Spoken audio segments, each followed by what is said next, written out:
Hello and welcome to this All Indians Matter in-depth limited series. I am Ashraf Engineer. Last year, as part of our annual Mahatma Gandhi series, we traced his early years.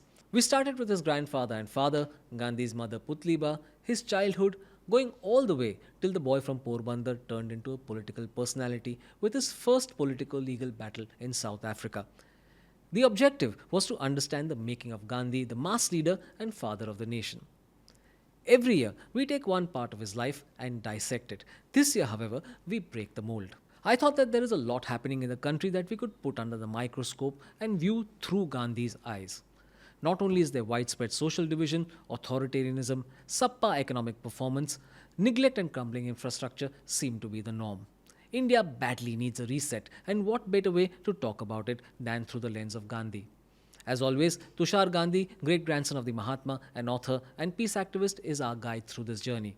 Tushar has written the extraordinary book Let's Kill Gandhi, a chronicle of the conspiracy to assassinate the Mahatma. The first Gandhi series we ever did in 2021 was based on that extraordinary chronicle. He has also written The Lost Diary of Kastur, My Ba, translating a notebook he found forgotten and worn at the Kasturba Ashram in Indore. We've done a special series around that book too. And as I've said earlier, my hope is we can have such a conversation every year. The sand in the hourglass of our lives will run out at some stage, but there will still be a lot to explore and understand about Gandhi. Tushar, welcome. Thanks, Ashraf. Tushar, we live in a time when the very people who should be looking to unite India, the government led by the Bharatiya Janata Party or the BJP, find greater political gain in dividing it. Now, we've had lynchings of Muslims, their calculated exclusion from so many aspects of political and economic life, assaults on Dalit lives, horrific crimes Yeah. against women, and a complete capture of institutions. What would Gandhi have done today? Ashraf, Bapu would have been very sad by the developments because if you look at the last few years of his life, he had seen this division happening and it saddened him because he thought all the time during the freedom movement that he had united the people. And at the time of freedom, he saw that crumble. And so he was sad. But knowing Bapu, he would not have just sat and shed tears in his ashram. He would have realized the malice in our society. He would have realized that the flaw lies in our society, that we have institutionalized differences to such an extent that it becomes very easy for manipulators to turn them into divisions.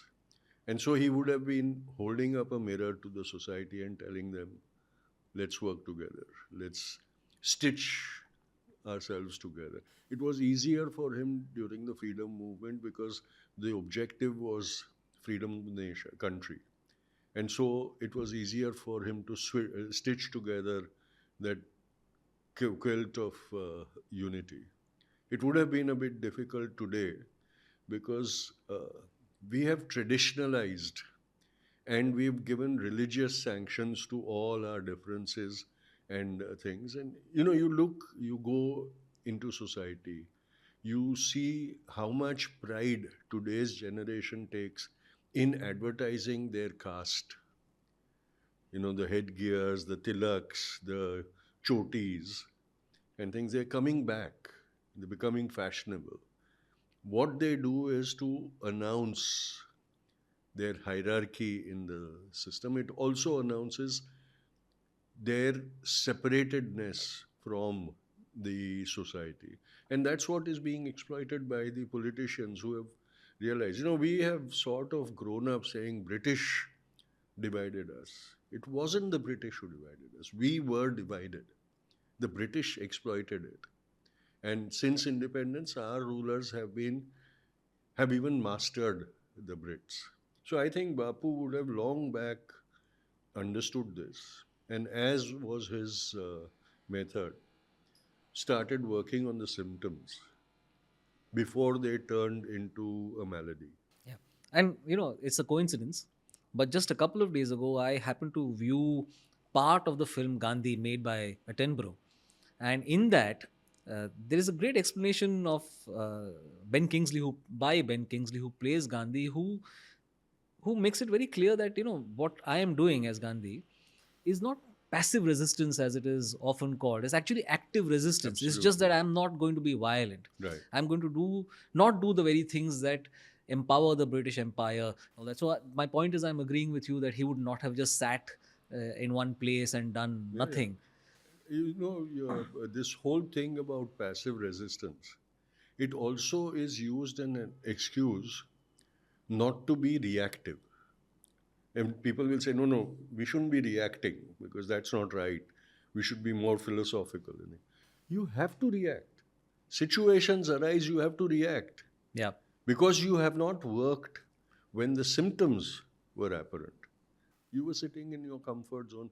Look at where we have reached, and you will see its root in the campaign since the 80s, where initially Advani demonized secularism and made it fashionable to be referred to as secular, then pseudo secular.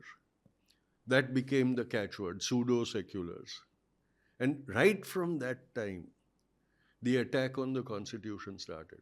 But what did the intelligentsia do? This is the lunatic fringe, it'll go away. This can't last, kind of thing. Till we became the fringe and they became the mainstream. Yeah. So Bapu would never have waited to this extent. Yeah. So if you want to bring about change, you have to react. But better than reacting, if you think reacting is not correct, then you should have been working 10 years ago, not today. And that is the difference between what we are doing today and what Bapu would have done. And Yeah. that's where we cannot comprehend today what Bapu would have done. Because even while philosophizing about him, people think, Arey, Babri hua, then Bapu would have come out of Sevagram and marched to Ayodhya. No, he would have stood in front of Advani's Rath Yatra in Gujarat and told him, if you want to divide the nation, state that. Don't pretend. We didn't do that. Absolutely. And the point about the intelligence or elite, I think one of the reasons why they didn't react was not just because they thought that, oh, this is the lunatic fringe and we are Yeah. not. It also, I think there was a lot of, it doesn't affect me directly. Yeah, So why should absolutely. I react? Absolutely. You know, I, 2002 was the same thing. absolutely right. That you're referring to the riots in Gujarat. Yes.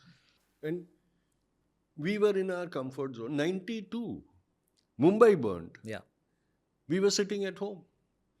It was only when did our compassion start?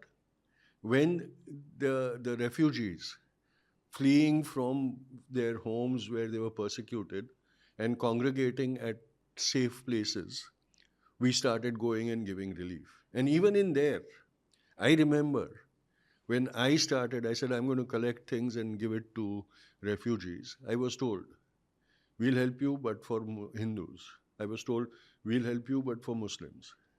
I was told, Muslims have our organizations. We don't need people like you. I said, I'm helping Indians. I'm not helping Hindus or Muslims.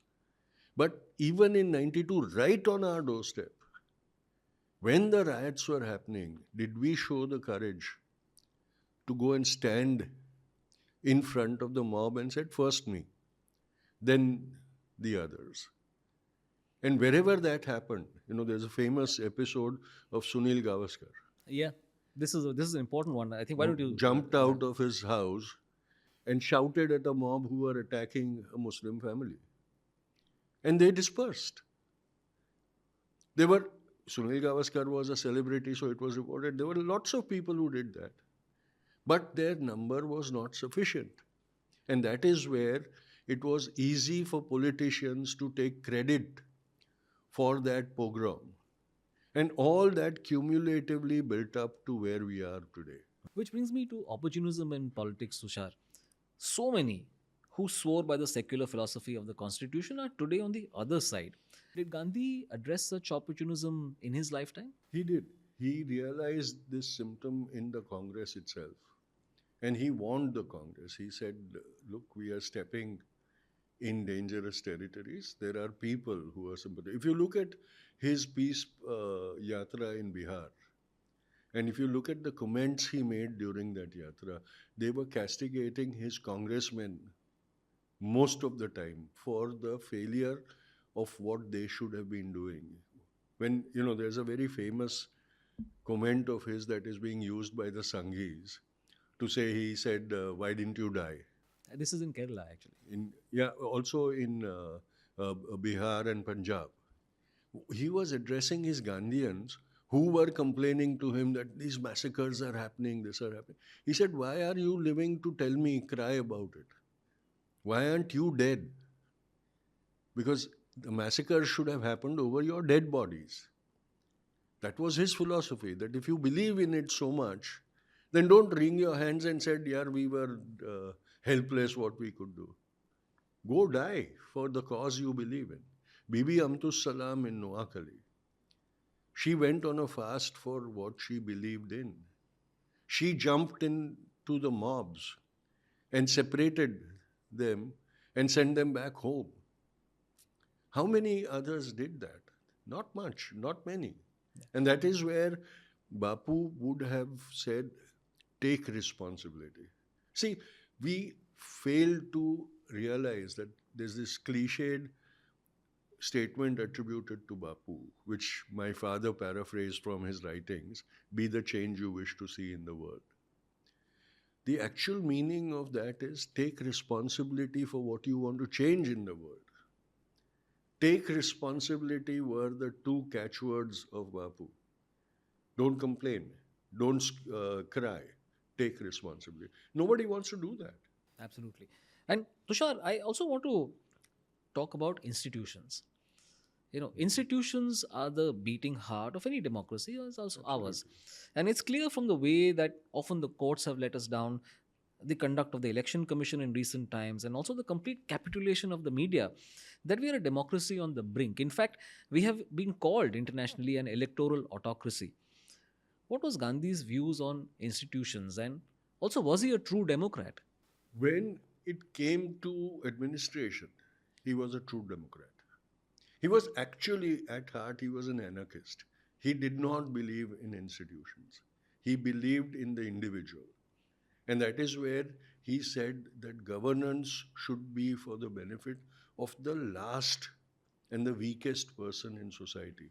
He wanted that kind of democracy where the individual was supreme. Today, the mob is supreme. That's the difference between what he idealized and what is happening today. And that is where, since the mob is supreme, you see, we are having trials by media. The media decides who's guilty.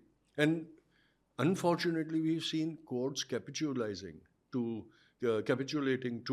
those mobs in their judgments and their rulings. We see populist judgments coming through, where it is because we have legitimized mobs.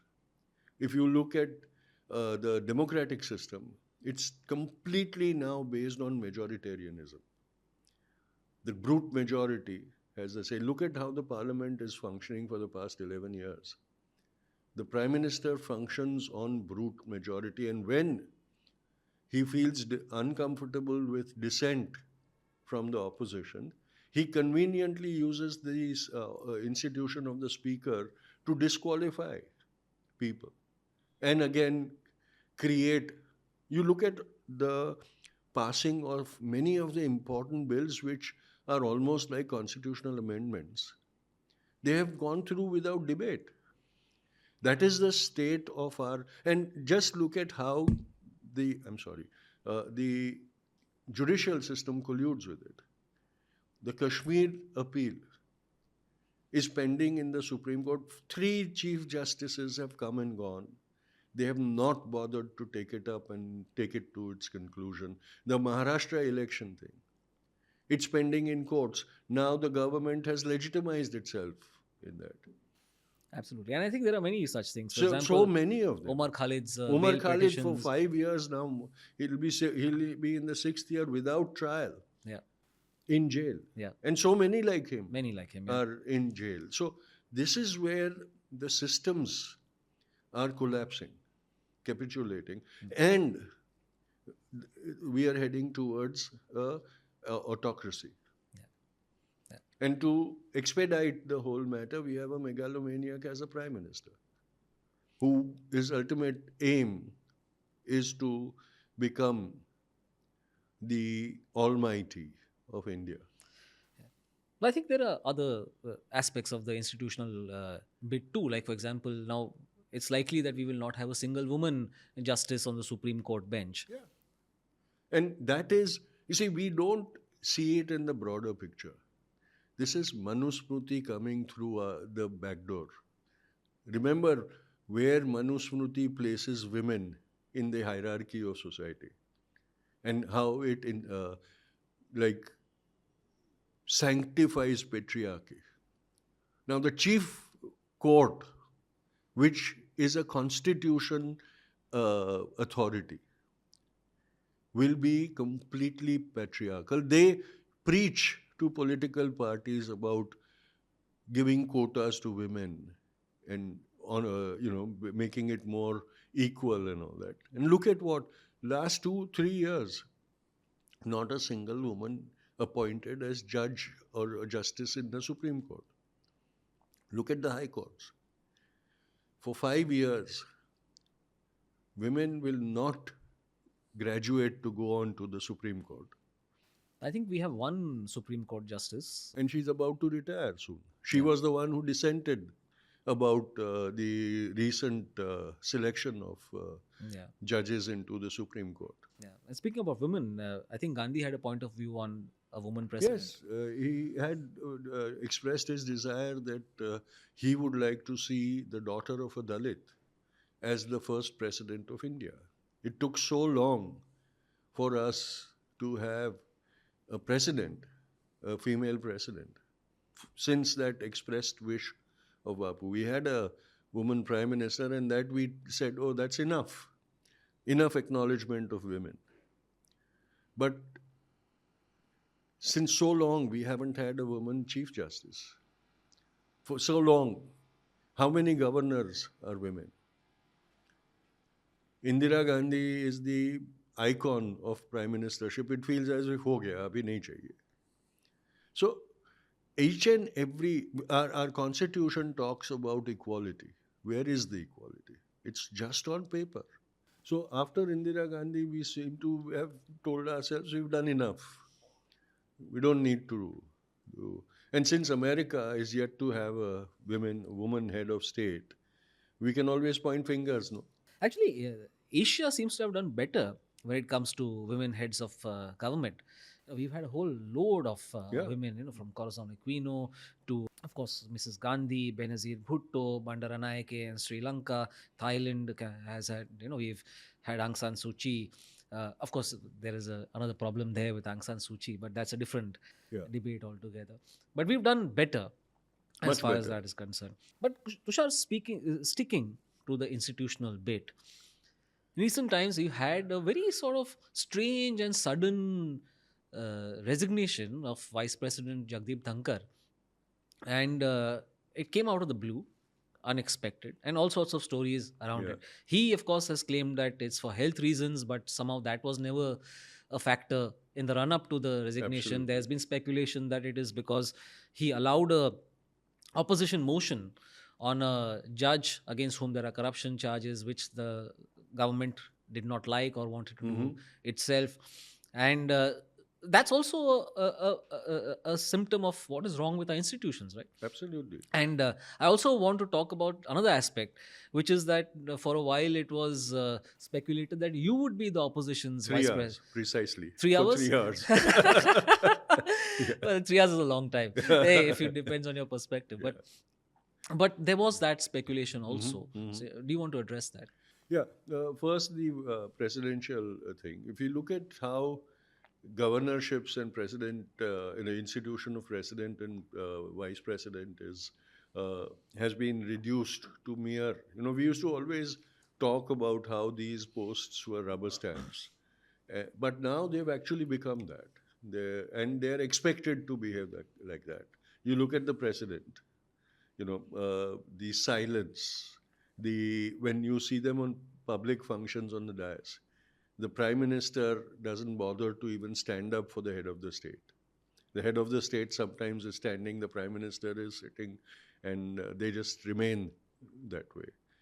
That decorum itself sends out a message to the public, and they say, okay, so these are, we have to do them, have them, that's why we've had them. Now, both of them are very important figures. The president is actually supposed to be the supreme commander of our armed forces, which means that in an emergency, the army is directly under that president. So it's not a mere rubber stamp. And in the event that something happens to the president, they are indisposed, the vice president steps in. And in normal course, the vice president is the one who conducts the proceedings of the upper house. Ex officio chairperson. Yeah. And so these are important democratic safeguards. But what do we see in the case of Dhankar? The health reason is an afterthought, an excuse.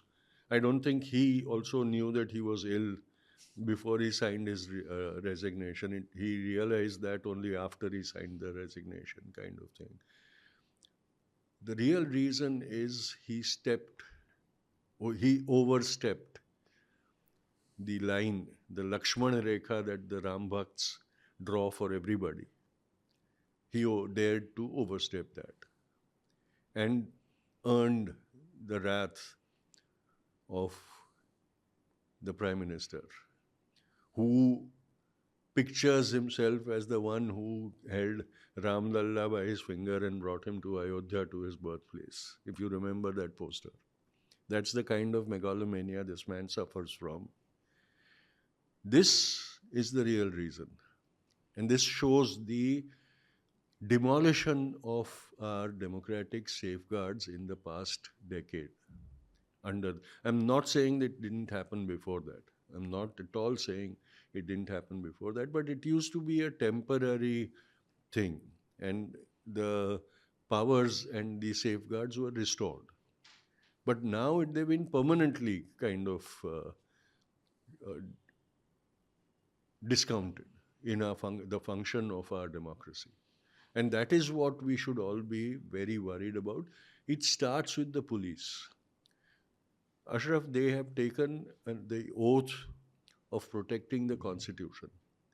But look at the police in every state. They serve the government in power. I have noticed it, being an activist who is in the front line all the time. I have noticed the attitude of the police when we are seen as being on the opposition, from the opposition side. And the same police when we are, or what the side we are seen on is in power, the behavior of them. That is the most worrying thing, because the police are the first contacts of common people in a democracy. And if the idea that they are there not for my benefit takes root, then whom do we turn to? The law passed by the Fadnavis government, the Social Security or Maharashtra Security Act kind of thing, if you read it in details, it's draconian. It wasn't needed. There are so many laws. The police, if they practice them or apply them diligently, they can control the society much more. I was just one of a retired policemen at one of the protest meetings I was at, was saying that, if you're you're standing in a public place at night, and the policeman comes and asks you to identify yourself, and if you just say, no, why should I do that, he can arrest you. The police has that power. Why does he need a new law? Because he wants to deny you the access to the court. Now you have access to the court. The lower courts are so compromised that they will do what the government prosecutor tells them to do. And so you have cases like Umar Khalid and the Bhima Koregaon accused and all that. where it has been alleged that all the evidence against them has been uh, sort of posted on their in Laptops. their homes, and just because they had Lenin's biography or Stalin's biography in their library, they've been branded as Naxals. Think of it with that, the collusion between the lower judiciary and the police. And then you will see how our institutions have been systematically weakened to the very highest level. And of course, about my 3 hours of glory. Did uh, anybody actually contact you about that, or was it yes, just media speculation? I was contacted by a very senior leader of the India Alliance who told me that I was being considered to as the vice presidential nominee, which took me by surprise. And I said, no, no, no, this can't be true. I was on my tour in Bihar, so I just, somebody sent me a message saying there's news that you're being considered to be the VP. So I sent him a laugh out loud emoji and I went to sleep. The next morning, one of the companions, he came and showed me the Hindu story, saying, have you seen this? And I said, oh my God, so that's true. It wasn't a dream kind of thing. And then I got a message from my wife saying, Sonal, saying that, why do I have to come to know about these things from the press? I said, because I came to know of it from the press also, kind of thing. And then, of course, 3 hours later, the candidate was announced. When I heard that story, I realized that I didn't stand a chance because now even the opposition has to politically have a strategy. And I didn't fit into that strategy. And the candidate now does fit into the strategy where Chandrababu Naidu and uh, the Reddy will have to think twice before they vote with the NDA because it's a Telugu Yeah. thing. Yeah. So those strategies, I didn't fit into it. So I knew that I'm not getting it, but it felt good. It felt good that I was at least considered for that. And I told Sonal, I said, please don't start packing your bags because we're still not moving to Delhi. So what scared you more? Her asking, why do I have to hear about this from the newspapers, or Yeah. the actual offer, or the actual news that you were being considered? What scared me was at the back of my mind, I said, if this happens, I lose all my freedom. That scared me the most. Tushar, coming back to our discussion, I have long felt, and I know that many others feel the same, that the root of Narendra Modi's rise is the 2002 riots in Gujarat. Now, we know Gandhi's first instinct when such events happened was to go to the spot, jump into the cauldron, and calm the fire. He would have been on the move through Gujarat in 2002, wouldn't he? I think he would have been on the move in Gujarat in 98, was it? When Advani's, no, No, no, it 90, would have been 9, 87, 80, something like that, 87, late 80s, yeah, 88, when 89. Advani went on his Rath Yatra. He would have realized the game that the Advani was setting in motion. He would have realized that although Advani is standing on the chariot, the horses that are pulling the chariot are the RSS. And he knew how potentially vile and wily RSS were. And he would have started acting on it right from the day the first sticker of Garv se kaho hum Hindu hai started appearing in the public places. Right from the day when the slogan "Hum mandir wahi banayenge" became acceptable and popular, he would have been on the go then. He wouldn't have waited for Narendra Modi to emerge. He would have ensured that Narendra Modi doesn't emerge. Tushar, I'm also struck by the difference in approaches. And what I mean is, Manipur has been on the boil for a long time now. Yes. And Yet the Prime Minister didn't think of going there for the longest time. Gandhi, meanwhile, on Independence Day 1947, when India was in the grip of communal violence, did something very different. I'll let you tell the story, actually.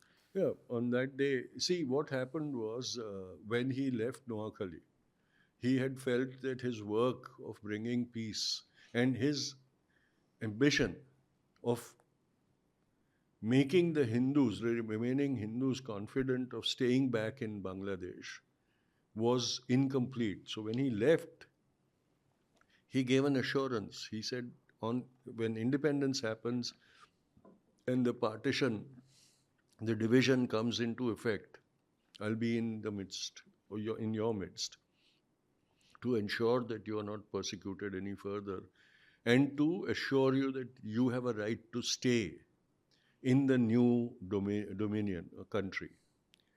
So he left Punjab to travel to Noakhali, but the route took him through Calcutta. He had to stop in Calcutta. Now, at that point of time, Shahid Suravardi, who was the butcher of Calcutta in 46 during the Direct Action Day riots, and who instigated the pogroms in Noakhali, realized that Calcutta was going to take revenge on the small Muslim community that remained over there post independence. And he was worried. He knew that he could not stop or prevent that. So he sent a delegation to Bapu. When Bapu arrived in Calcutta, he sent a delegation of Muslims to Bapu pleading that we need you to be in our midst to ensure our safety because we want to stay back in India. We don't want to leave. So they met Bapu and he said, I don't want to talk with you. If Suravardi has sent you, tell him to come and meet me. I have certain conditions. So when Suravardi came to meet him, he said, look, I will stay back. But because I know that you are the man who sort of orchestrates the pogroms against the Hindus, minorities in Noakhali, and you have still got the ability to do that, you've got to guarantee me that not a single Hindu will even be threatened, let alone driven out or murdered, even threatened in Noakhali.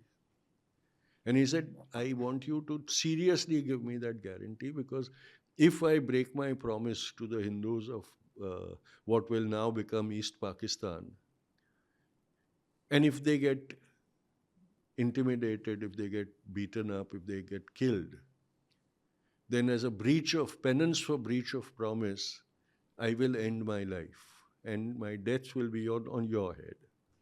Because then I will not listen to anybody, then I will just die, kind of thing. So, are you prepared to guarantee that? And Suravardi said, yes, I give you a guarantee that not a single incident will happen. And if you look at partition, when even Calcutta burned, Noakhali didn't, Tipera didn't, the worst districts that had suffered in 46 did not burn. It was just because Bapu forced Suravardi to promise and forced him to act on that. And that's why he lived in Haidari House, stayed in Haidari House on Independence Day In Calcutta. in Calcutta. And he told Suravardi that you have to come and live with me too, because we have to become the visual of Hindu Muslim unity in independent India. So, very famous scene in Gandhi, the film, where they're standing in the open window of Haidari House and a mob of the right wing Hindu uh, is standing below abusing them and they start throwing stones. In reality, Bapu was sleeping and Suravardi had just gone back to get his essentials to come and stay with Bapu. So he was saved from the lynching. But the mob invaded Haidari House and actually reached Bapu. Very violent mob. And Bapu calmed them down, kind of thing. And that is what Mountbatten referred to as the Calcutta miracle. And that is what Mountbatten exploited on the 12th of January when Delhi started burning. Because he knew that what this man had done in East Pakistan, what this man had done in Calcutta, only this man could perform the same miracle in Delhi. And this is quite a freaky story because I know we've covered it in earlier specials, but the mob kind of goes from room to room, Yeah, eventually reaching the room that Gandhi is in. And he and his followers think that this is the it's end. gone. Yeah, And Gandhi kind of opens the door, starts talking to them, says, sit down, has a conversation with them, calms them down, sends them back, and then goes back to sleep. yeah, yeah. Absolutely. He says, my sleep is essential. I've got to go back. And that is the time when the famous uh, uh, speech by Nehru is done in the what is now the Parliament of India. That is the time when at dawn India, explodes in joy of freedom. And this man is sleeping. Tushar, just coming on to other political hot button issues of the moment, there's been a huge national controversy about language imposition. The southern states, especially Tamil Nadu, have come out strongly against the center's attempt to impose Hindi on them. Hmm. Now, there has been a backtracking and all of that that's happened. Did Gandhi have a point of view on Indian languages, and did he ever talk about the inclusion in school syllabi? He always talked about a national language, and that's why he set up Hindi Prachar Sabha and a Hindustani Prachar Sabha.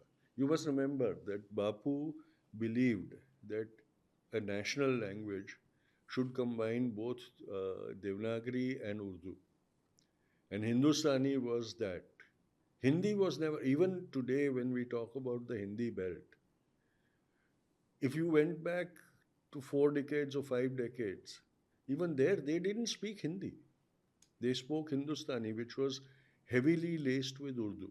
Yeah. In fact, This, there has been a lot of conversation about the fact that these are not really different yeah, languages. They are very much joined at the hip.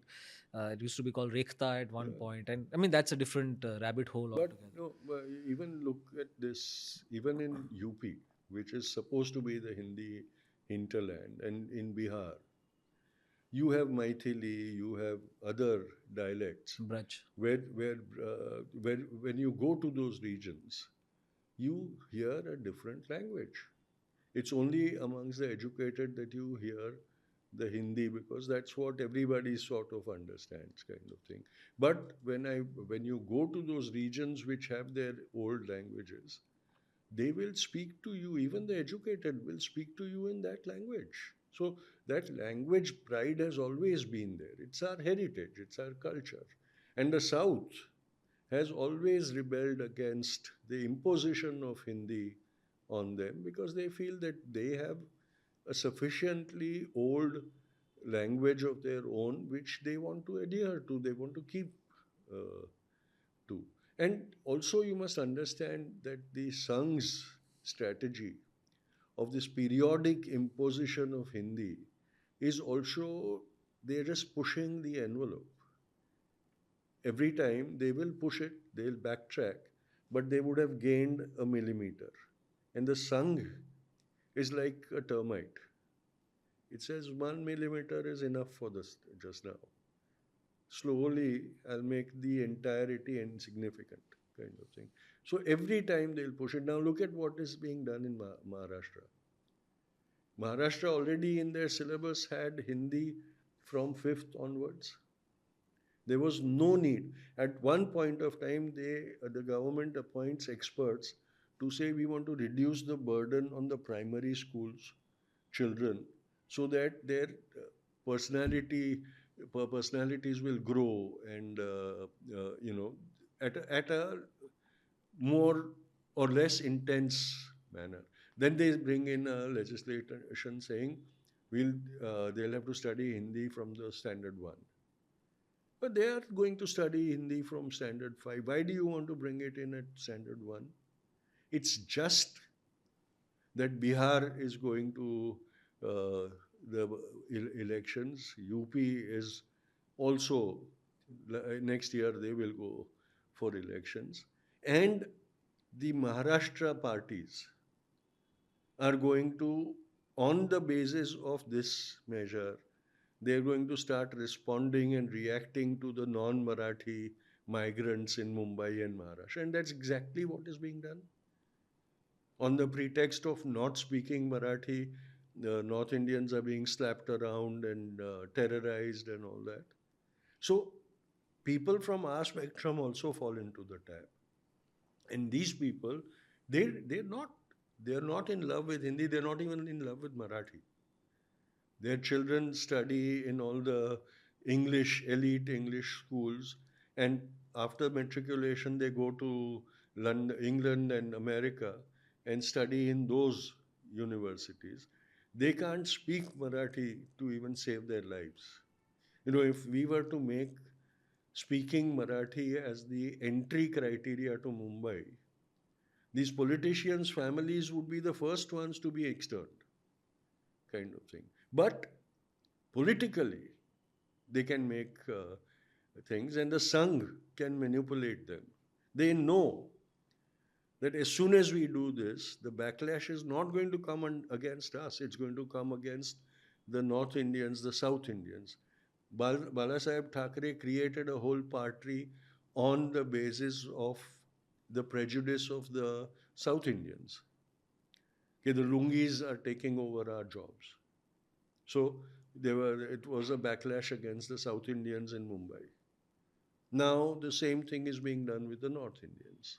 I think also the Sangh has this agenda of uniformity, uniformization, so to speak, of everything. So one language, Yeah, one India, one language, so on. That's true also of, by the way, it's incomplete. One language, one India, one election, one caste. yeah. And that I don't believe the abolition of the castes, as Baba Saheb and Bapu had said. That one caste means Brahmins. So, I mean, but the point I was trying to make is there's a similar attempt on diets. Now, there is a attempt to ban meat in Yeah. some places. Already, we have a beef ban in On so many Independence places. Day, they banned meat. Yeah. And, foist vegetarianism Hmm. on people. Now, I just want to go through some research before you respond to that. A data for India analysis said 8 out of 10 Indians aged 15 to 49 eat some form of animal sourced protein, excluding dairy. So, it's a form of meat in Yeah, yeah, some way. yeah. The share of adults who eat meat has increased, rising from 74% in 2006 to 80% in 2021. Hmm. Now, the consumption of meat is more common among lower income groups, which shows that it is a critical source of protein and nutrition among a group that is typically undernourished. So, nearly 9 out of 10 people belonging to the poorest 20% of India's population eat meat. So, forcing them to not eat meat would result in an even worse nutrition scenario. Now, I'll just expand on that a little bit. So, while plant-based options like beans can be affordable, meat can offer a concentrated source of protein uh, and essential nutrients like iron and vitamin B12, which can be particularly important for individuals with limited access to diverse food sources. Now, in some contexts, meat might also be more readily available or easier to prepare than other protein Mhm. sources. And this is especially important for those with limited time or resources. True, absolutely true. And this also panders to what I said, answered in the previous thing, that the only, and that too not exclusively, community in India which would applaud vegetarianism. I'm not talking about vegans, they're a minuscule minority who would applaud vegetarianism are the Brahmins, and that too not exclusively, because we know that there are Konkani Brahmins, there are Yeah. Bengali Brahmins who will eat everything, kind of thing. So, but that is the class that the BJP and the Sangh has always patronized and believed in, and so that is the agenda they will play on, and so and also it helps in again polarizing. So every time in Maharashtra, I'll talk about Maharashtra, because we talked about the Marathi versus outside languages issue and how that. Every time this vegetarian debate springs up in Mumbai, the Marathi parties and the Marathi politicians will start accusing the Gujaratis and the Jains of imposing their will on poor Maharashtrian people and denying them their right to enjoy the thing. And so this is, it's not about vegetarianism. What the Sangh is doing is also not about vegetarianism. It is to create and expand the rifts in our society. You started this talk with why are we so divided? And you see in on each and every issue, personal also, how these divisions are being engineered to become wider and wider and wider till we no longer remain one people. The Prime Minister talks about one elections, one nation, one language, one people. When has he talked about one people? Because when they start talking about one people, then it's only politically it's only the right wing, and socially it's only the top class, the top castes. So we must understand this whole thing. Muslims are visually the target, but they are subtly targeting Christians. They're subtly sending a message to the Sikhs and the Parsis and everybody. They are subtly sending the message to the Dalits and the OBCs also, that start learning to be subservient again. Tushar, I wanted to also talk about the economy and various aspects of that. Now, Atmanirbhar Bharat is a flagship program of the government. Now, Gandhi was clear that there is no Atmanirbharta without the so called village republics. Now, the concept of a village as a self sustaining economic entity, I'm not saying it's a republic in the literal sense. What was his overarching vision of the Indian economy?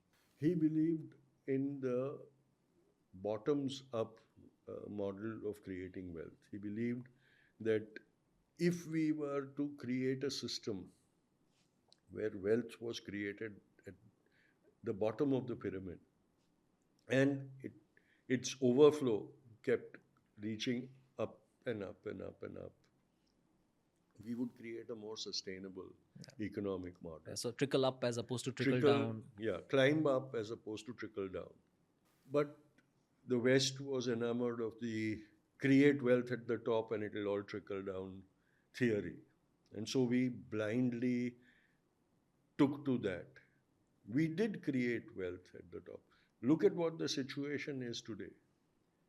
We boast about how many more billionaires we have in India.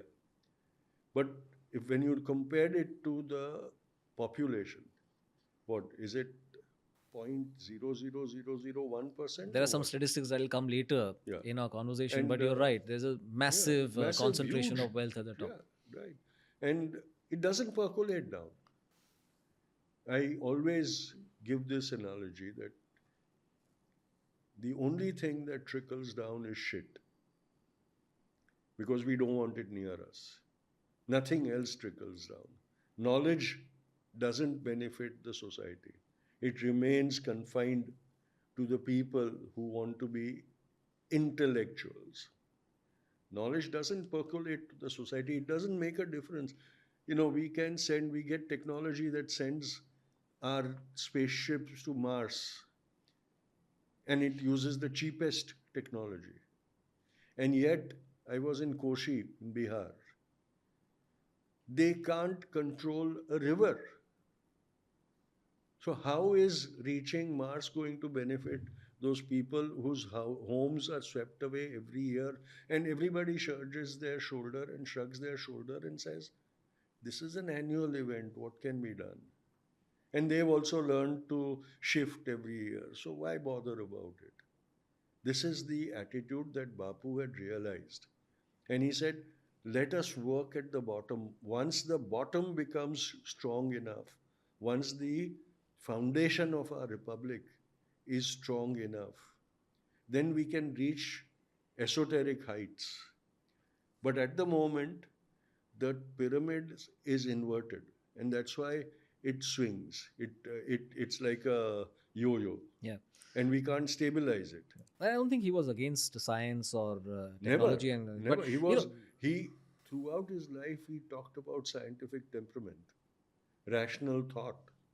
That is what on which the entire freedom movement Yeah. was based. Absolutely. But I want to kind of pull at this thread a little bit about you mentioned Koshi and Yeah, the poorest areas of India are completely ignored and forgotten. yeah, And I think one of the arguments has been that the current economic vision is too urban centric or industry centric. And also, absolutely. I want to make it clear that it's not just this government that has thought so. I think it's been successive governments across the Absolutely. political Because it's spectrum. easy, Ashraf. It's very easy. It's very easy to get a capitalist person or a high network individual to invest in one factory. You go and tell them, invest in every village. You go and tell Adani that you won't get land, you won't get the natural resources. Go and invest, adopt a state and invest in their villages to ensure that every home becomes a producer. Will he do that? Because he'll say, "Yaar, oh, even if they earn a profit, how am I going to collect it? I'm not going to do that. But you give me 10,000 acres of Chhattisgarh land, you give me 1 lakh acre of the Chhattisgarh and Jharkhand forests, drive out the tribals, and I'll make billions out of it. But how does it benefit those tribals? How does it benefit those villagers who have lost their lands? They are given jobs of sweepers in these ultra high tech factories. They'll see how wealth is being created. Maybe you must have been born, but you were too young to appreciate it. Do you remember Do Bigha Zameen? Yeah, of course, yeah. There's Balraj a Sani and poignant scene over there where Balraj Sani, after losing his hut, his ancestral home, brings his family, his children, to show them where their ancestral home was. And he's pointing out to various spots in the factory and saying, "Idhar hamari rasoi thi, idhar hamara गाय का गोठा था." That's what they're reduced to.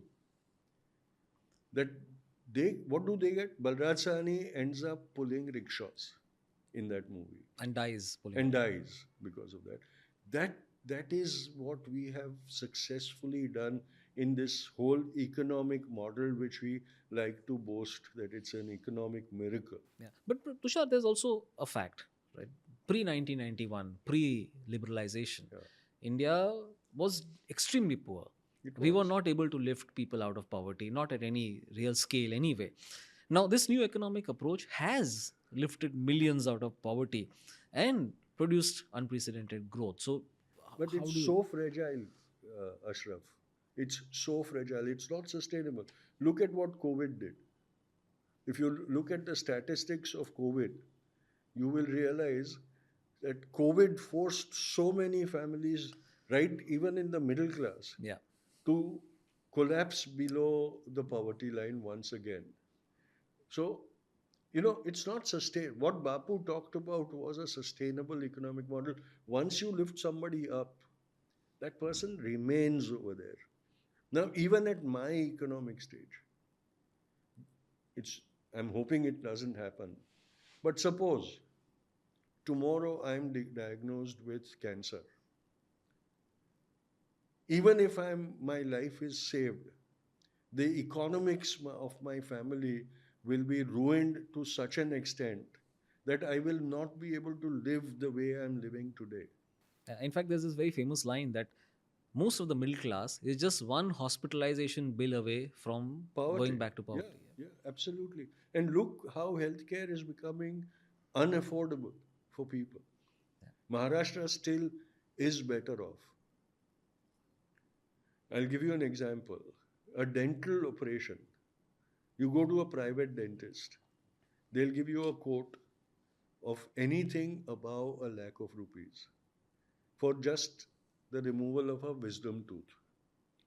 You go in Mumbai, you go to the government, the corporation run Nair Dental College, same facilities, not the five-star ambience. That operation is done for 500 rupees. Now they want to close down Nair Dental, privatize it, and give it away. Where does the poor or the middle class go? If I have to go to the bank and ask for a loan I want to get my wisdom tooth extracted, give me a loan. What kind of a healthcare system are we providing? Yeah. So all these things point to the fragility of this economic model that we tom about. But do you think Gandhi's vision is practical in this day and age? Because the world is not the same. Again, once again, I'll say Gandhi's vision or Gandhi's ideology cannot be used as a headache pill. You can't come and say, oh, we are in a crisis, let's go back to Gandhi. It's not going to work. You have to believe in that, you have to implement it. It's a slow crawl. It's not going to happen overnight. You're not going to have this obsession about quarterly results. Gandhi's ideology doesn't work when you are obsessed by quarterly results. It says 10 years down the line, this segment is going to be at this level. But from now to 10 years, it's going to be hard sweat and blood and tears that you have to endure. पर आज क्या है? The economist will come and say, you're not performing up to standard on this quarter, get out. You're out. We can't use this. Gandhi's ideology doesn't work in those kind And of I don't think we look hard circumstances. enough at the annual results of the sector as a whole, the Yeah, agriculture sector, I mean, which the economic yeah, survey and all absolutely, of those. absolutely. And yet, you look at the fact that agriculture output is the determining factor in our the important economic aspects. Industrial factor doesn't contribute as much as the agriculture. One failed crop season and the indices drop. Why are the two biggest billionaires of India eyeing greedily the agriculture sector? In that same line of thinking, I want to talk a little bit about the rural economy as a whole, which is wider than agriculture. Now, it is widely accepted that India's rural economies are distressed. Now, Absolutely. studies have shown that after adjusting for price hikes, real earnings and wages for people working in agriculture, construction, manufacture, and services, which employ most of India's rural poor, have stagnated. Debt levels, however, have risen. Now, the average amount of debt among rural households increased from 32,500 rupees in 2012 to 59,700 in 2018, according to the State Bank of India. Adding to the distress, inflation in rural areas was higher than in cities between 2019 and 2024, official data shows. Now, this was mainly due to the impact of rising food prices, which accounts for more than half of rural households' spending. That this shows what I'm talking about, Ashraf, is how inappropriate the economic model that we've so embraced with pride. Now I'll talk to you about the rural thing. Two scenarios that are happening. Why is the agriculture sector being crippled? You go to the villages. Today the villages are like old age homes. The fields are over there, everything is over there. Medium and large farmers are crying because they don't have labor. The big farmers are embracing automation because they don't want to be at the mercy of the agriculture labor. The agriculture labor is saying, Manrega, Ladki Bahin in Maharashtra, and its spin offs in various other states. All that ensures that my family gets about 1,500 to 2,000 rupees a month. I take a 50,000 loan from the bank. I get a monthly installment of 1,000. 500 I can provide one good meal in 2 days to my family. So why am I bothered? They'll stay in the village. Where while I keep giving the example of Bihar, the youth of Bihar will go to Punjab, will go to Haryana, will go to Mumbai, will go to Bangalore to work over there. And they will send back some money to Bihar. So that with all the freebies, this money will ensure that the family survives. Villages are merely surviving, they are not thriving in present day India. And the government is not bothered. What does the Prime Minister do? You look at when he visits cities. If he is to pass through a poor locality or a hutment colony by the roadside, they'll build blinds. This is especially when there are foreign guests coming Even in. when he Also, is there, I have seen that. I've seen that. Just now, I was, or he was, I like to say, he was following me in Bihar. He'll say I was following him. yeah. That's For right. those who don't know, Yeah. you've been campaigning in Bihar. I've This been is campaigning yeah. in We are Bihar. recording in late August, so Yeah. by the time this comes out, it'll be October. And every place he was going to was being spruced up, beautified. The roads were being, it was very funny. He was in Gaya, uh, and the roads on the routes where he was going to pass were like tarmac, runway smooth. And as soon as where his destination was, 100 meters from there, it was all full of potholes, kind of thing. And so this is how we sort of fool ourselves that we are very progressed, we're very good.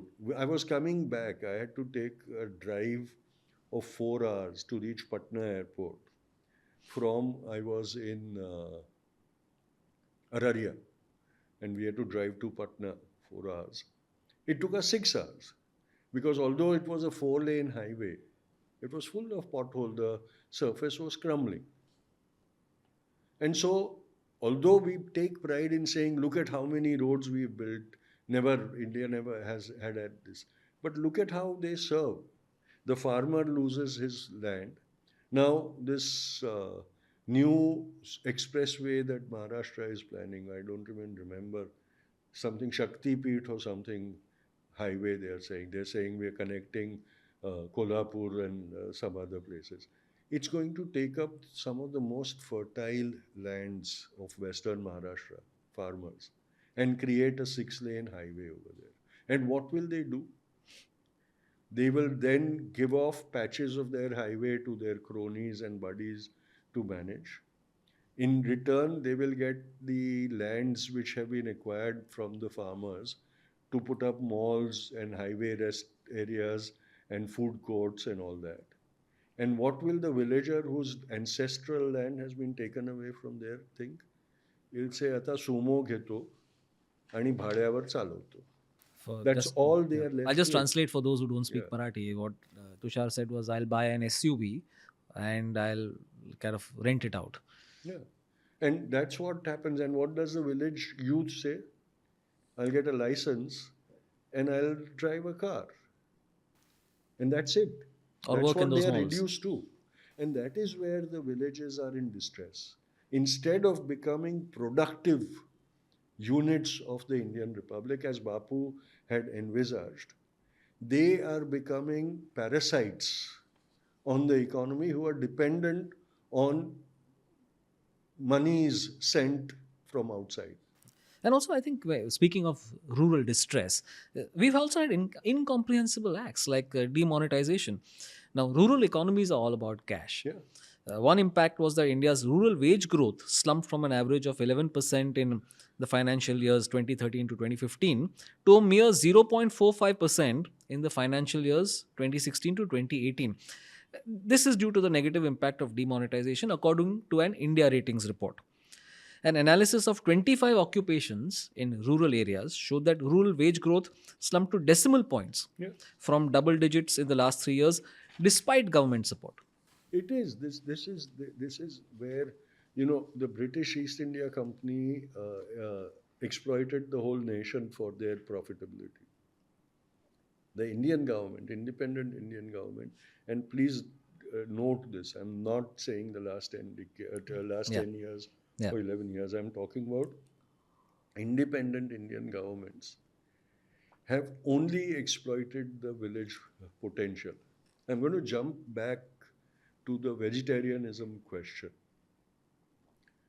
After independence, nutrition was something that worried India because we had chronic food shortages. And out of that desperation, two major revolutions emerged: the white and the green revolution.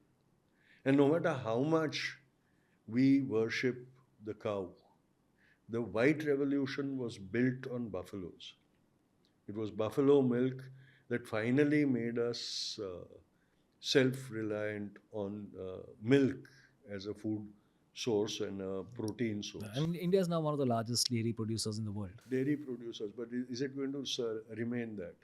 You look at what the Hindutva forces have done, the beef ban.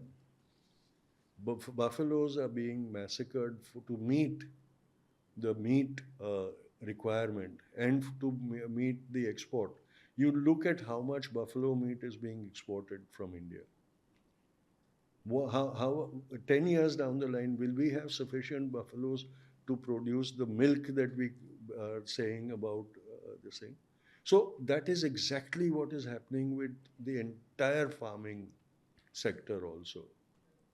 That it's dying out because of our neglect. Look at what the distress it's causing on the farmers who depended on being able to sell their non-productive cattle, because in farming communities you will see that bullocks are still being used in a major way as to haul produce and to plow fields and things. Not every farmer can afford a tractor.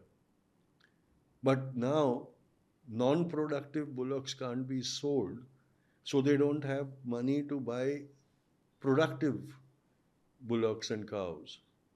And so they're saying, no, no, no, no, this will fall on our heads.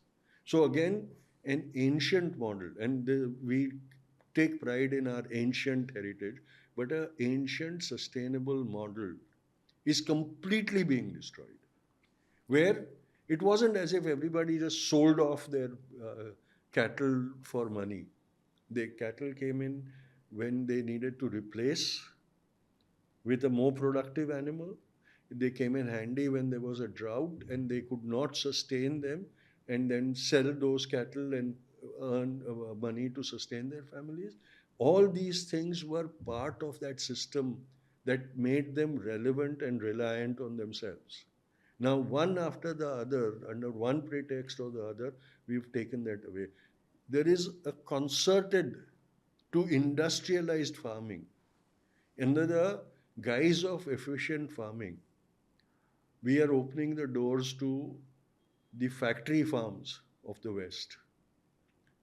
And in India, we have noticed that even our agrarian reliance is not due to the few large farmers. It's the cumulative production of the medium and small size farmers that fill up the mandis of our food corporations and things. But they are not being given sustenance. I'm sorry, I keep coming back to Bihar. I was in the Bihar area, which is the, the biggest cash crop over there is makhanas, Yeah. the popped lotus seeds kind of thing. You'll see acres and acres of makhanas. You'll see laborers who sit and pop those seeds, and you'll see the whole industry around it. They are in a crisis today because they don't get uh, a sustainable price where they are manufactured. And today, go to one of the superstores, you will see makhana and makhana products under the Health the food, luxury food, healthy snacking this kind thing of thing. second. Yeah. You go and buy makhana in one of the malls, they'll charge you 1,000 to 2,000 rupees for a kilo. I think I'm saying I'm not even accurate in that. It's more. We make a survey of that. The farmer who harvests, and you know how I was surprised. They said the harvesters of makhana, there's a specialized community that harvests makhanas.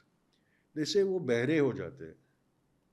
I said why क्यों बहरे हो जाते हैं? तो they said वो मखाना निकालने के लिए उनको अंदर डुबकी मारना पड़ता है ना, और दलदल में खोजना पड़ता है, उनको ही मालूम है कैसे निकालने का. The effect is that they get severe ear infections, inner ear infections, and their fate is that within a few years they'll go deaf, kind of thing.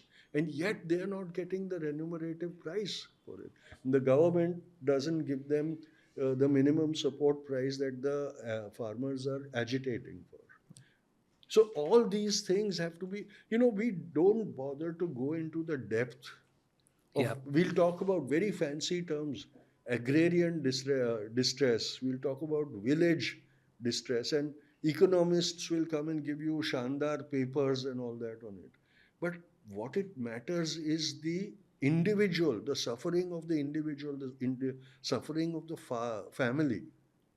Unless we address that, how are we going to resolve the issue? Yeah, and I think this has been a consistent issue because farmers are just not getting the remuneration that they need or deserve for Absolutely. their prices, even in times of very high prices at the retail level. I remember almost a couple of decades ago, I was covering a state election in Maharashtra, and in Pune district, it's a region called Purandare. Yeah. I came across a farmer who had collected roughly 3 tons of onions from his field and was just letting them rot on the Yeah. side. Yeah. And he was standing there, and I kind of asked him, I said, "Why aren't you selling this? Why are you letting this happen?" He said, mo- I.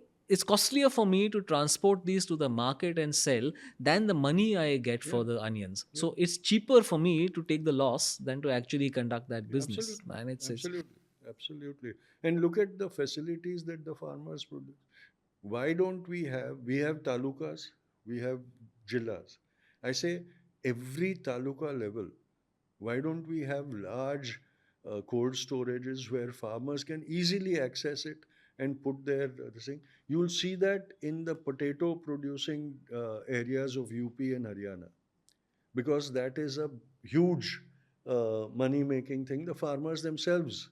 And even over there, you will find more private sector cold storages than. I was once traveling from Delhi to Azamgarh, and we were cutting across the potato thing. And Ashraf, like, I was in Batata Vada heaven over there, because trucks and trucks of loaded potato were passing by, bullock carts loaded with potatoes passing by. And I said, "Where are all these going?" They said, "They're going to the cold storage." And we passed a couple of cold storage. There were 100 potato laden trucks and vehicles in line waiting to put their produce in the cold storage. And they said, if these people don't find access to the cold storage within the next 4 days, half their produce will rot. Now, why isn't it priority to set up cold storages in, say, a cluster of 10 villages? You can do that. Make a cooperative, tell them one time aid, you're getting a cold storage, build it, manage it, keep your producer.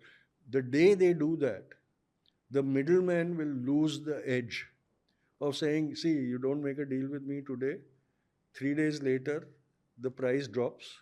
4 days later, you can go to hell, I'm not interested." But if they have a cold storage, when the middleman comes, they'll say, "This is the price, and you take it, take it. Tomorrow it's going to increase. Day after, don't come back." We don't want to do that. And now they are now changing the thing. The three agro laws that were protested against, the Prime Minister took them back. But the new law that replaces it makes it even more difficult to the farmer to access it. So if you look at the policies, you'll see that you know, businessmen and industrialists are getting into the food storage business. And they're going to make millions out of it. They're only going there, they're only attracted to it because they see the millions and the captive potential of that business. And so the farmer is going to be left bereft.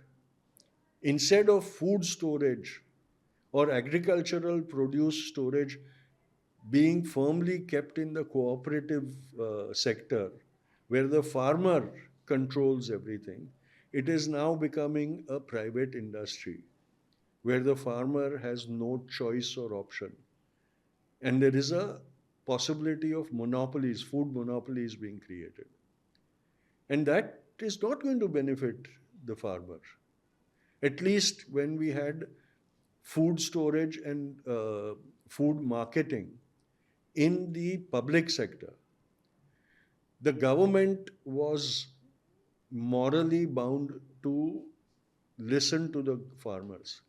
If you know, if you remember, every harvest season, farmers would agitate for a minimum support price, and the government was forced to negotiate with them. But once the mandis are privatized, once the storage is privatized, then whom will the farmers agitate against? How will they ensure that beneficial prices and prices which reflect the retail market prices will get them their fair share? So this is the actual distress that our villages and our farmers are facing. Since we're on the subject of rural economies, what's your view of Manrega, or the Mahatma Gandhi National Rural Employment Guarantee Act? The last numbers I read said there were more than 12 crore workers registered under Manrega, and the guarantee is for 100 days of work per household every year. But government data says that since 2018-19, only 7.4% of Manrega registered households completed 100 days. Yeah, there are two things. One is that the Manrega guarantee is also making the rural poor complacent, because as it is traditionally, the people who are dependent on agricultural labor had a limited number of days of earning, either at sowing time when mass numbers were employed or hired, or harvest time when mass numbers of people are harvested. In between those two times, the farmer required a bare minimum when a bit of weeding had to be done, or some farms were protected from the crops were being protected. Beyond that, he didn't require. So they are traditionally used to that periodic work. Manrega provides that, where they don't even have to go out, they just stay at home. And so farmers have started complaining that, for us to hire labor is becoming expensive. Another reason is because the younger productive force is moving away from the villages. The farmers are finding it difficult. If you now you go into the rural areas, agricultural labor is basically women. Women who have been left behind in the villages are working as agricultural labor all over India. So Manrega that way is, but when you look at it from the rural poverty angle, they are so doomed to living in poverty. Even with Manrega, they still live in a debt trap. And why do you think the Ladki Bahin scheme in Maharashtra became such a popular thing? Because every little penny coming into the house means a lot to a large segment of our population. And so we have to, no matter how much we talk about this welfare state being a curse and things, there is no alternative to it, because we have not created employment where it is required. Gainful employment, honorable employment. Yeah. I think that's also where the demand is, not just to raise the guaranteed days from 100 to 150, but also to raise the wage. Yes. But I think more than that, there's a consistent allegation that the union government is holding back Manrega wages in states ruled by other parties, Bengal especially. Absolutely, and that is it's a crime that this government is doing, and that is where, once again, the top-heavy model of economy is becoming a curse, and especially after GST, when the tax directly goes to the central government, the state and the panchayats are crippled by the fact. And that's why Bapu said that if you have a village republic, the wealth will be created there, consumed over there, and what is surplus will move up the pyramid. Now what is happening is that the Prime Minister and the union government decides who will get what. And although GST has that structure where states are guaranteed their returns, It's at the mercy of the Prime Minister and the Finance Minister. And that's why Kerala is continuously on the brink of bankruptcy. Bengal has to continuously fight for the thing. And the Prime Minister on his campaign tours keeps going and telling the voters that if you want a better deal, have the double engine Sarkar. So a political monopoly is being created from this economic model that is autocratic in its existence. Yeah. Where it concentrates it's like a grip on the windpipe.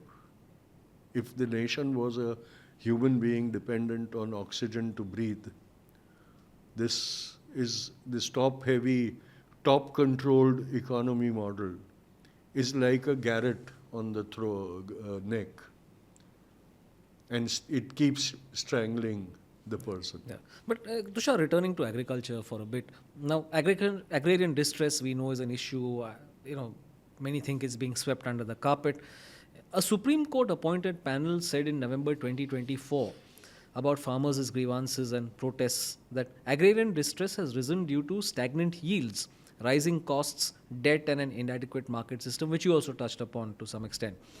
Specifically about Punjab and Haryana, it said, and I quote, in 2022-23, institutional debt of farmers in Punjab was 73,673 crore rupees, while in Haryana, it was even higher at 76,630 crore rupees as per the National Bank for Agriculture and Rural Development, NABARD. These are 2023 numbers. In addition, there is a significant burden of non-institutional debt on farmers, which is estimated to be 21.3% of total outstanding debt on farmers in Punjab and 32% in Haryana, according to the National Sample Survey Organization, NSSO, stop quote. Now, Gandhi was very specific that agriculture must be protected and nurtured.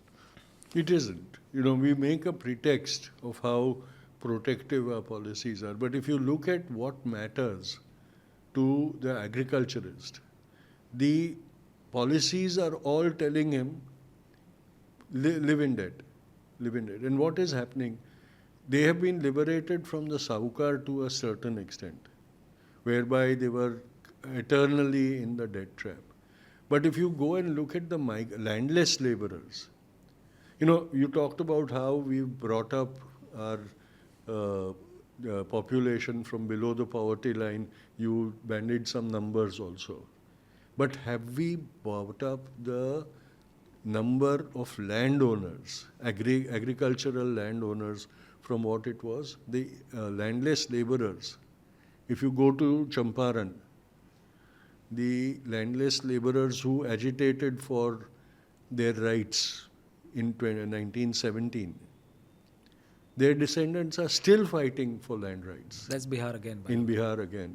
And this is just one state. In every state, in Maharashtra also. The thing is that, are you giving them money? You're giving them Manrega, you're giving them everything. Are you giving them land? Saying, okay, you're going to get a plot of land, and you're going to get assistance in technology so that you can multiply your production on that land. You cited the Supreme Court thing.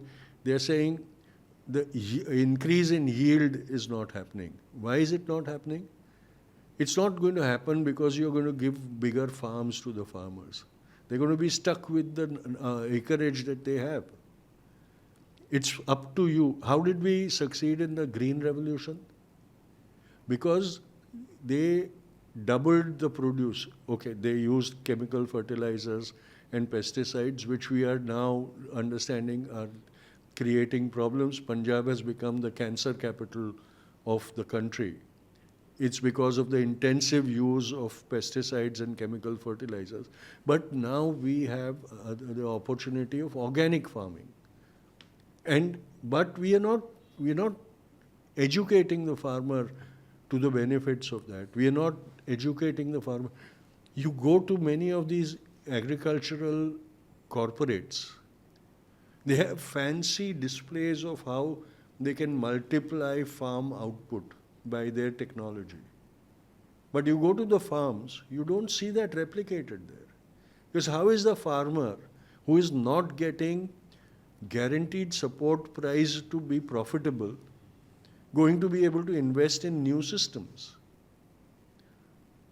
So the whole thing is so badly engineered. And you look at why is the farmer distress increasing? Because they've landed in the trap of the banks. Government will say NABARD will provide the agricultural relief. NABARD will say we are not banking, we are not going to disburse loans, we are just going to underwrite the loans. Existing banks will disburse the loans. What do the banks do? They outsource recovery operations.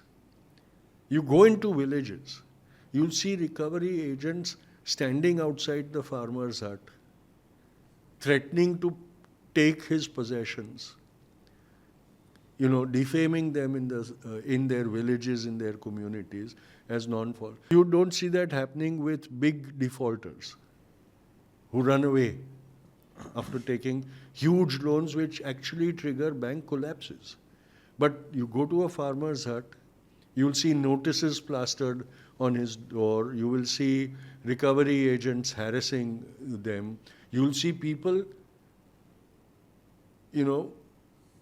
announcing their defaults in the communities they are living in. That is causing the farmer suicide. And that is where the whole agrarian economy is failing. In fact, the same panel, by the way, said something that loops back to the rural distress points that we've been discussing as a whole. And I quote, rural society as a whole is under severe economic stress. At the national level, 46% of total workers are absorbed in agriculture, whose share in income is only 15%, 1-5.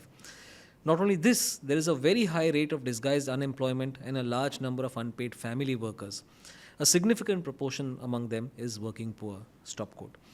Now, Tushar, there have been protests in recent times against the so-called corporate takeover of agriculture, rural markets and public services. We've been discussing that, of course.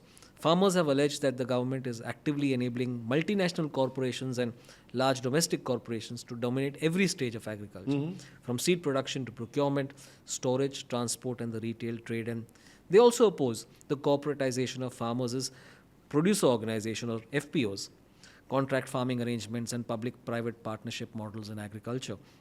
They argue that such policies undermine traditional farming practices, marginalize smallholders and increase dependency on corporate controlled supply chains. Now, this part about traditional bit is really what I wanted to ask you about, because Gandhi was famous for advocating traditional methods of agriculture and was opposed to large-scale corporatization of it.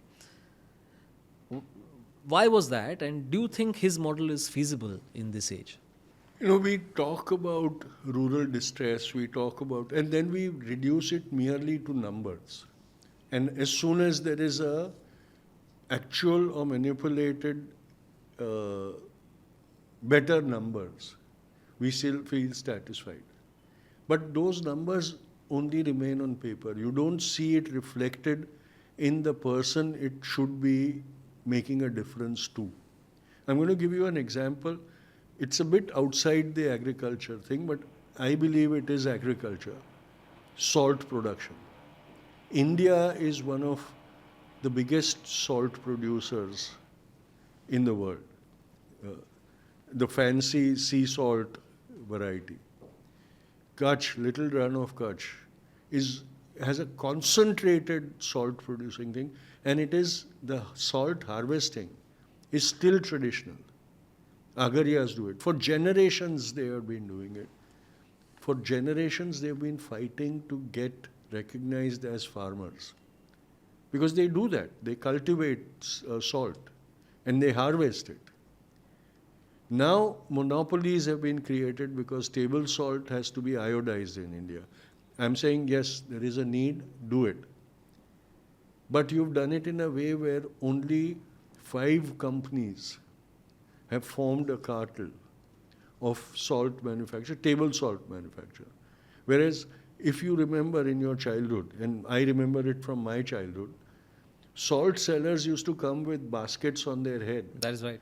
And our mothers, even though they bought refined salt for day-to-day cooking, when they made pickles, They insisted on getting the salt from those salt cellars because that was what they claimed was the most tasty, delicious salt. Have you seen a single salt cellar in the last few years, decades? An entire profession has been wiped out. Now these salt makers in Kutch, they have been disenfranchised. I won't take the name, but all the salt pan lands are being handed over to a big industrialist who wants to set up wind farms over there. So traditional centuries of industry that was given to the villagers, agariyas, is being taken away. We're not batting an eyelid for it. Why? Because what difference does an agariya make? Now, Maharashtra, Western Maharashtra, sugarcane belt. Sugar decides who becomes the chief minister of Maharashtra. Sugarcane cultivation and sugar production. Do you know that the entire process depends on migrant labor? And that labor goes from district to district in the pursuit of sugar harvesting and all that. But they are in a debt trap. Because their wages are so meager, because for generations, although they are skilled sugarcane workers who sow and harvest sugarcane, they don't own a piece of land where they can grow their own sugarcane. So they are there, and contractors have villages which are beholden to them. If you go into rural Maharashtra, there are big moneyed individuals who have a monopoly on sugarcane labor. 10 villages, 50 villages, 20 villages. Nobody else dare go and hire anybody from that village without going through the contractor. And that contractor holds them in debt all the time. Because these people, for their existence, will go to him and said, Shadi hai, death ho gaya, birth ho gaya, we have to celebrate Ganesh Chaturthi, we have to celebrate something, money, give us money. And what they do, take the money and pledge their next year's labor to that.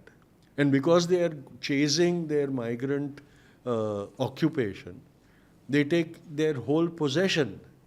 If you go during the sugarcane planting season or harvesting season and travel through Western Maharashtra, you'll see caravans of these people in their bullock carts, if they have a tractor, they'll be in a tractor, and families with all their possessions moving from one place to another.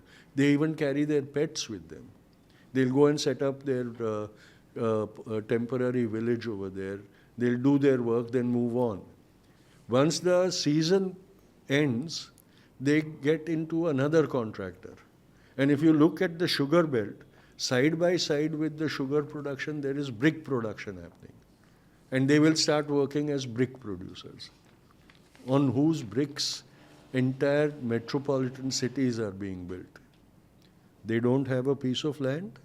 They don't own a pakka house. So who is it benefiting? Where is our economic model? Where are we talking about lifting them out of the poverty trap and making them respect themselves? At the end of their life, their legacy to their children is poverty. Because the children also have no recourse than to follow in the footsteps of their parents. And this is where we don't understand the root cause of, we are not empowering them. Our policies are not empowering them. Our policies are telling them, live in debt. That is your destiny. You have to live in debt either to the saukar or to the contractor or to the government. But you have to live in debt. And that results in what I wanted to discuss next, which is inequality.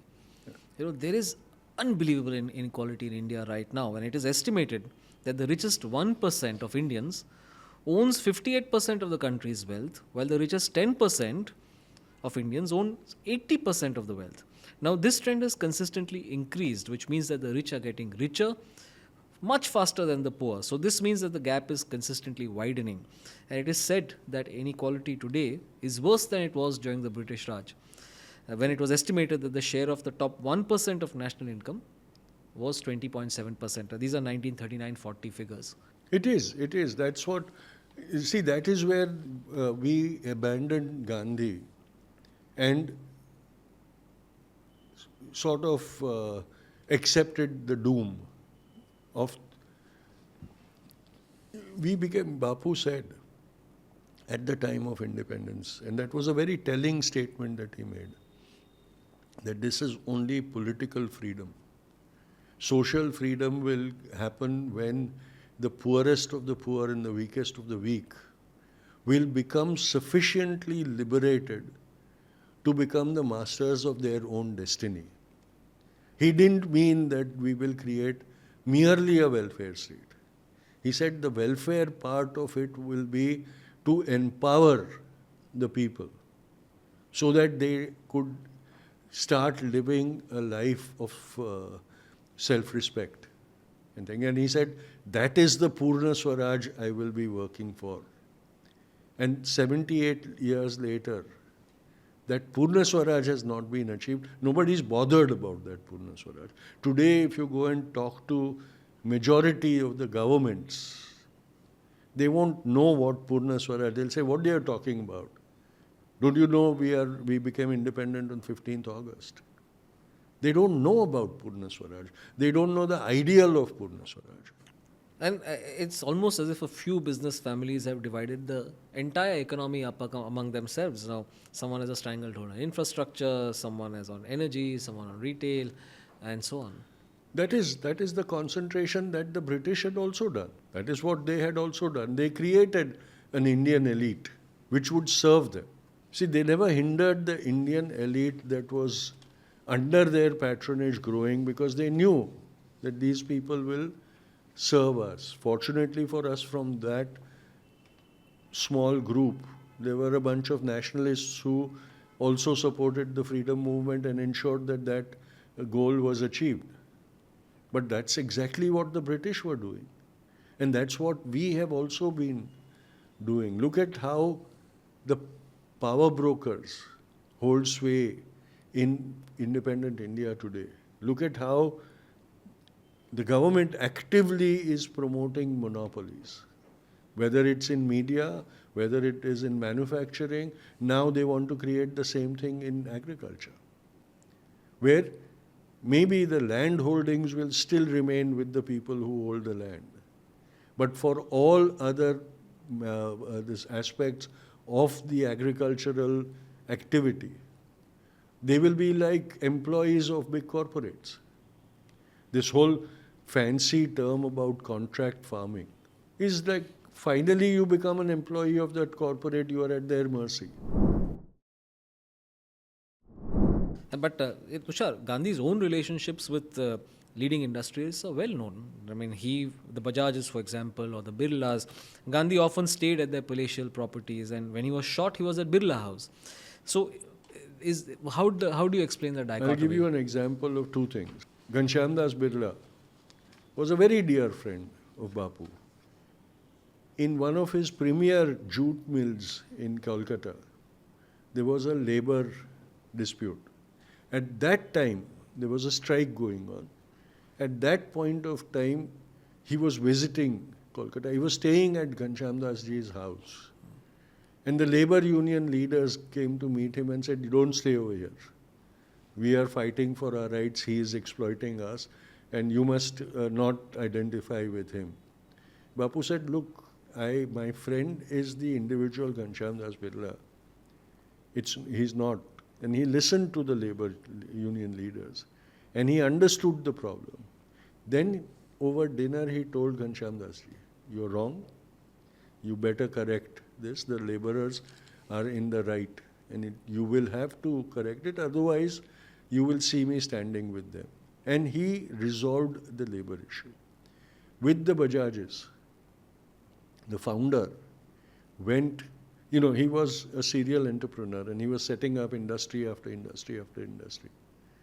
And he went, he wanted Bapu to launch his new project.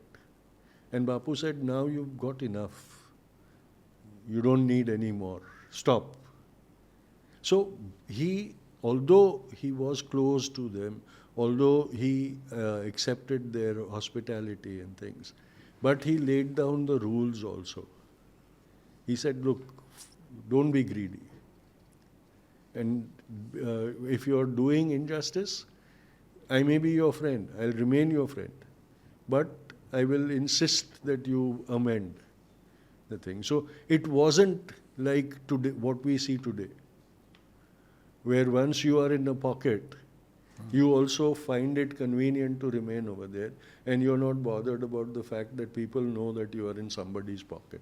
Today, I think it's fair to say that the RSS is the most influential organization in the country.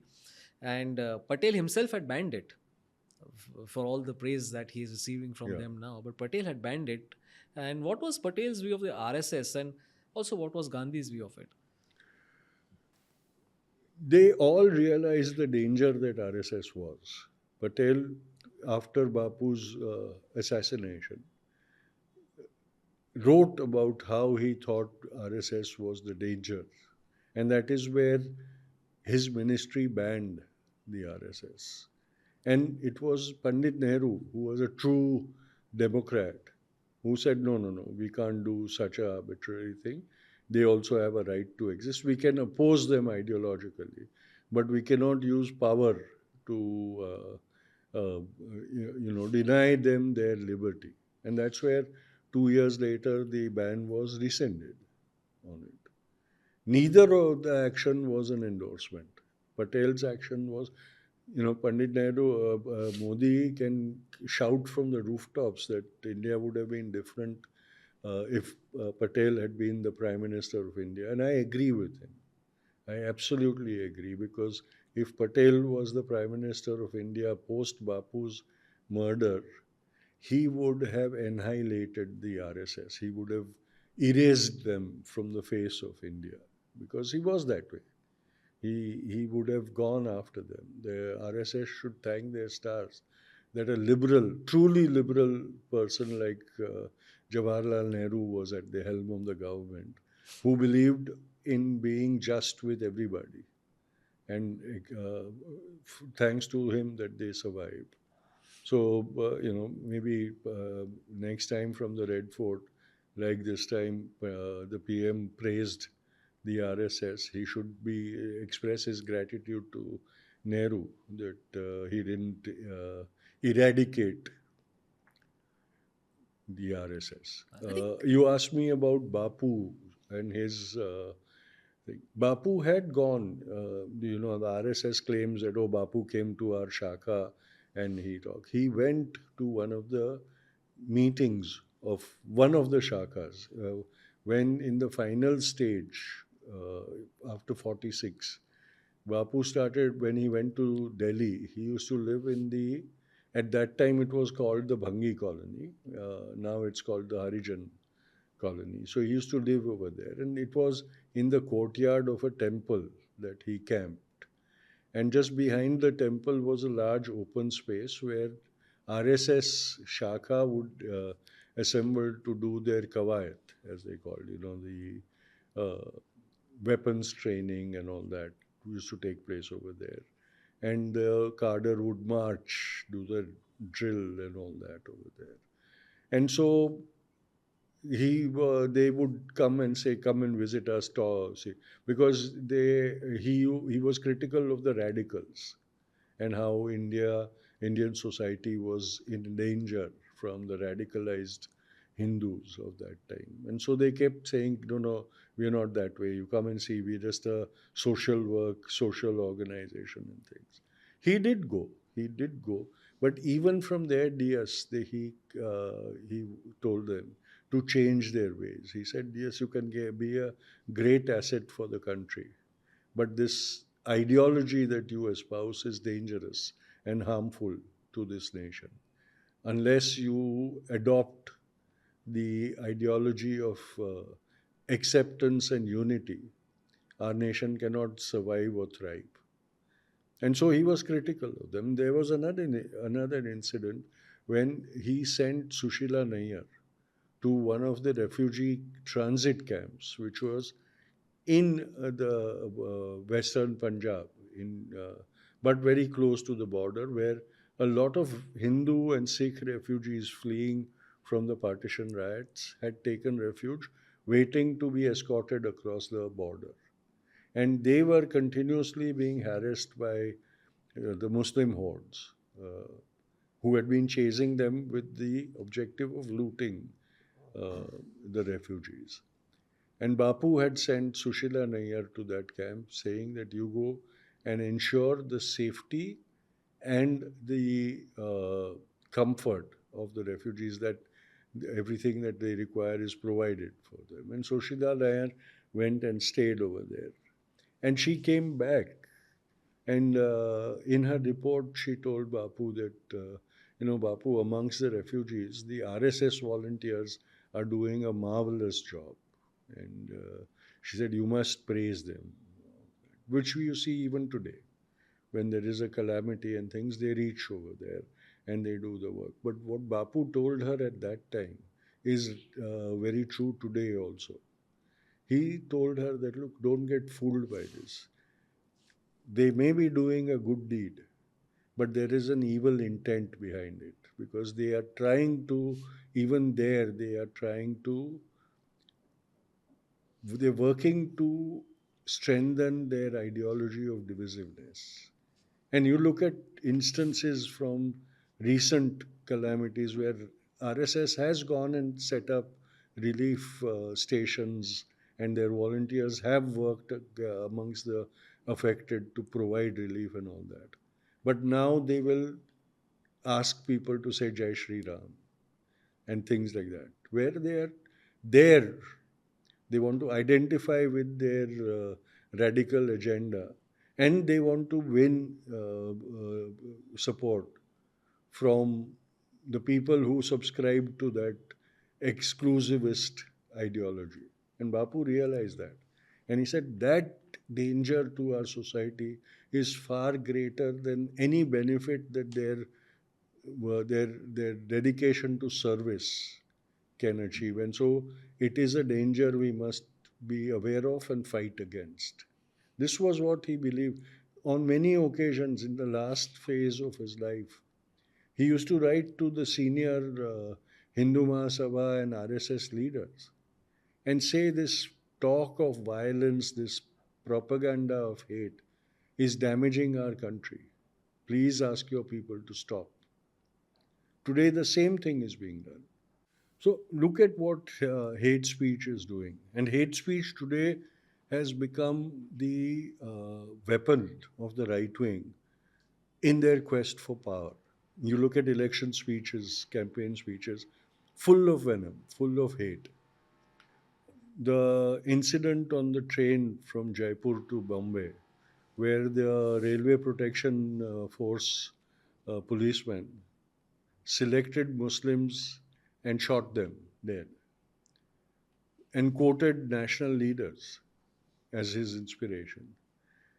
And the outbreak of lynchings all across. You can link them to the rise of hate speech and the normalization of hate. And that is what Bapu warned against, and believed that the ideology of the Hindutva brigade was dangerous. Their exterior of service and compassion and all that was just a show. And that is exactly what he believed about the RSS. And there's hate, of course, which you've talked about, but also, I think, a lack of decency, a rise in abuse. And while we know of the abuse being directed at minorities and so on, but specifically against Gandhi, you're finding a great amount of abuse now, which Yes. is becoming common.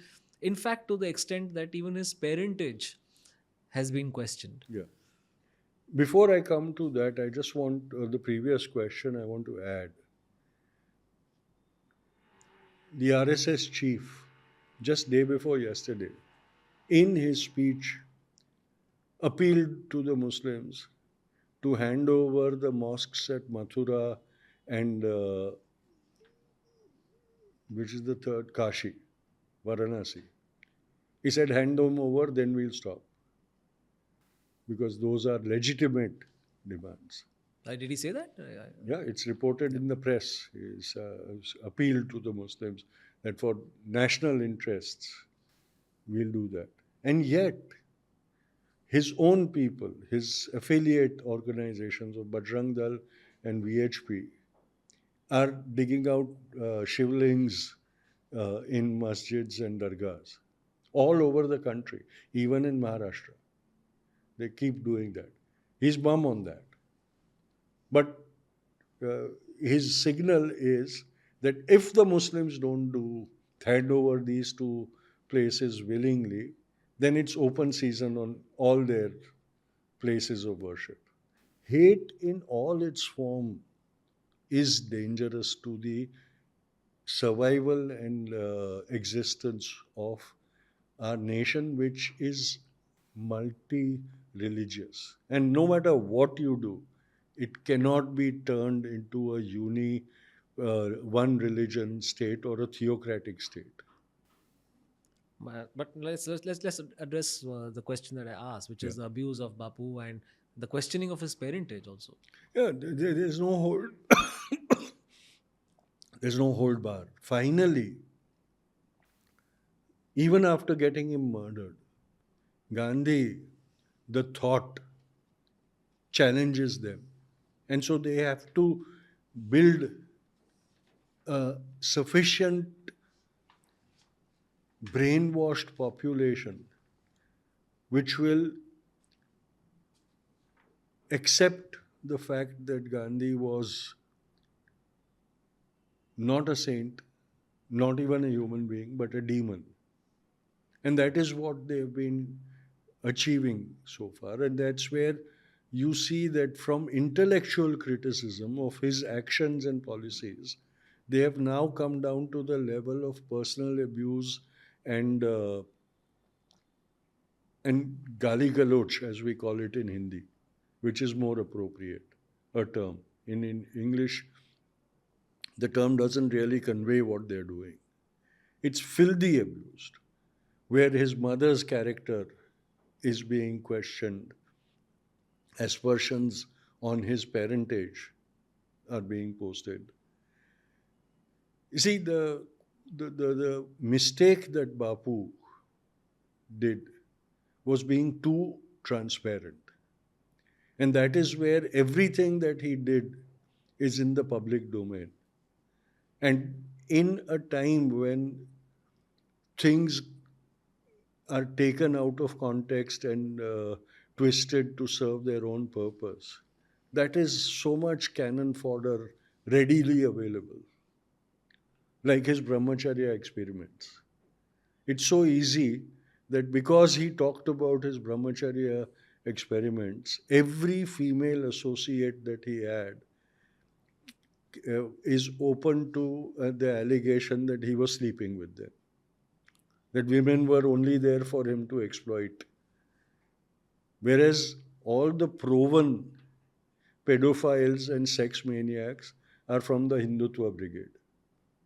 Even in the courts, who have been convicted and things, are icons of the Hindutva brigade. All the rapist babas that are languishing in jail and who are freely given parole by the Bharatiya Janata Party government are the ones who are the real sex fiends and pedophiles. But if you go on social media, you will feel that India only had one sexual deviant and pedophile who was Mohandas Karamchand Gandhi. That is what they are doing ever since Godse shot Bapu on 30th January 1948. Because the thought scares them more than the human being ever scared them. With this, we come to the end of the All Indians Matter in depth special. How would Gandhi have viewed the India of today? Tushar, thanks so much for being a guide on the show again. Thanks, Ashraf. It was a pleasure as usual to do this annual ritual. If you liked what you heard, please follow this podcast and share this episode with your friends and family. Please visit allindiansmatter.in for more columns and audio podcasts. You can follow me on X at Ashraf Engineer and All Indians Count. On Facebook, search for the All Indians Matter page, and on Instagram, the handle is All Indians Matter. Email me at editor@allindiansmatter.in. Catch you again soon.